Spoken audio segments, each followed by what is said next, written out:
নতুন বছরে বাজারে আসতে চলেছে এই ধামাকাদার স্মার্টফোনগুলো। 2024 নিউ ইয়ারে আসতে চলেছে নতুন বছরে মানুষ নতুন রেজলিউশনের সাথে নতুন জিনিস কেনে।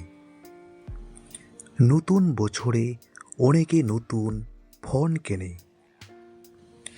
আপনি যদি নতুন বছরে একটি নতুন স্মার্টফোন কিনতে চান তাহলে জানুয়ারিতে এমন 5টি স্মার্টফোন লঞ্চ হতে চলেছে যেগুলিতে অনেকগুলি অনন্য বৈশিষ্ট্য থাকবে। ওয়ানপ্লাস, শাওমি, স্যামসাং এবং ভিভো এর স্মার্টফোনগুলি এই তালিকায় রয়েছে। এই ফোনগুলির মধ্যে অনেকগুলি 100 ওয়াট, 100 ওয়াট দ্রুত চার্জিং সমর্থন এবং দুর্দান্ত ক্যামেরা সেটআপ। ওয়ানপ্লাস 12 ভারতে 23 জানুয়ারি লঞ্চ হবে। আপনাকে জানিয়ে রাখি, ফোনটি ইতিমধ্যেই চীনে লঞ্চ হয়েছে, তাই এর বৈশিষ্ট্য ইতিমধ্যেই প্রকাশিত হয়েছে। ফোনটিতে একটি 6.8 ইঞ্চি অ্যামোলেড ডিসপ্লে থাকবে। এই ফোনটি স্ন্যাপড্রাগন 8 Gen 3 চিপসেট দ্বারা চালিত হবে।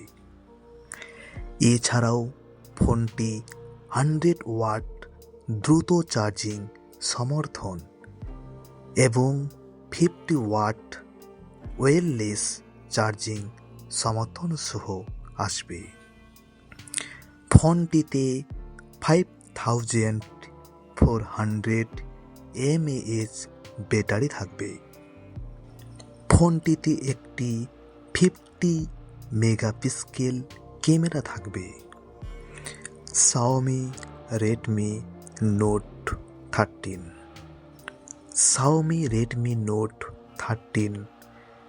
সিরিজ 4 জানুয়ারি লঞ্চ হবে। সিরিজে 3টি মডেল থাকবে: Redmi note 13, Redmi note 13 pro এবং রেডমি নোট 13 প্রো প্লাস। ফোনে মিডিয়াটেক ডিমেনসিটি 7200 প্রসেসর সাপোর্ট পাওয়া যাবে। ফোনটিতে 5000 mAh ব্যাটারি থাকবে। ভিভো X100 প্রো এবং X100। ভিভো একটি নতুন টিজার পেশ করেছে, যেখানে কোম্পানি ভিভো X100 সিরিজ লঞ্চের বিষয়ে ইঙ্গিত দিয়েছে। পোস্টারে তিনি লিখেছেন কামিং সুন। এর মানে হলো খুব শীঘ্রই ভিভো তাদের নতুন ফ্ল্যাগশিপ সিরিজ লঞ্চ করবে। আশা করা হচ্ছে এটি জানুয়ারিতে উপস্থাপন করা হবে। ফোনটি মিডিয়াটেক ডিমেনসিটি 9300 চিপসেট দ্বারা চালিত হবে। এতে 1 ইঞ্চি বায়োনিক সেন্সর দেওয়া হবে। ওয়ানপ্লাস